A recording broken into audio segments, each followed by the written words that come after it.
কি ঘোর অন্ধকার হয়ে আইছে তোমরা দেখতেই পারতেছো।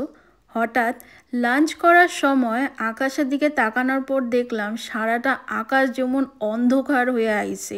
এখন বার্লিনে দুপুর 2টা বাজে। কিছুক্ষণ আগ অবধি এত রোদ আসলো আর খুব হাওয়াও হইতেছিল, কিন্তু হঠাৎ করে দেখি নিমিষের মধ্যে ওয়েদার চেঞ্জ। পুরো কালো আকাশ হয়ে রয়েছে, কোনো সূর্যের আলো নাই, মনে হইতেছে যে ভীষণ জোরে বৃষ্টি আইব। হ্যালো বন্ধুরা, আমি Tania and welcome to my channel Bangal Maya in Germany. আশা করি তোমরা সবাই ভালো আছো, আমিও আজকে ভালো আছি। তো বন্ধুরা, আজকের ব্লগে তোমরা এইটাই দেখতে পারবা যে জার্মানির ওয়েদার কতটা আনপ্রেডিক্টেবল, সেটা আজকের ব্লগে পুরোপুরি ক্লিয়ার হয়ে যাইব। কিছুক্ষণ আগ অবধি খুব রোদ আসলো আর খুব গরমও লাগতেছিল।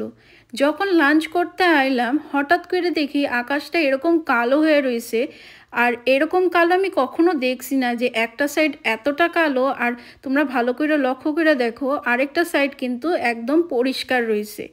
তো আমি ভাবলাম হয়তো বা এই সাইডটাতেই হয়তো খুব বৃষ্টি হইব বা তুফান হইব। আকাশটা জাস্ট দেখো খুবই কালো হয়ে রয়েছে। তো আমি ওরকমই ভাবলাম যে তো এত হাওয়াও হইতেছে আর এরকম কালো হয়ে রয়েছে, একদম মনে হইতেছে খুব জোরেই বৃষ্টি আইব। তাই মনে মনে ভাবলাম যে বিকেলবেলায় কিন্তু গরম গরম চিকেন সমোসা একটু খাওয়া যাইতেই পারে। তো সেরকমভাবেই আমি প্রিপারেশন নিতে আসলাম যে বৃষ্টি পড়লে এরকম গরম গরম একটু চিকেন সমোসা, তার লগে যদি একটু চা বা কোল্ড ড্রিঙ্কস খাওয়া যায় তাহলে কিন্তু ব্যাপারটা খুব জৈমা যাইব। সেভাবেই প্ল্যানিং হইতেছিল। তবে আকাশটা এত মেঘলা আর কালো থাকার সত্ত্বেও এক ফোঁটাও বৃষ্টি পড়ছে না। হ্যাঁ, তোমরা ঠিকই শুনছো যে এক ফোঁটাও বৃষ্টি পড়ছে না। জার্মানির ওয়েদারটা পুরোপুরি আমার লোকে ব্লাফ করলো।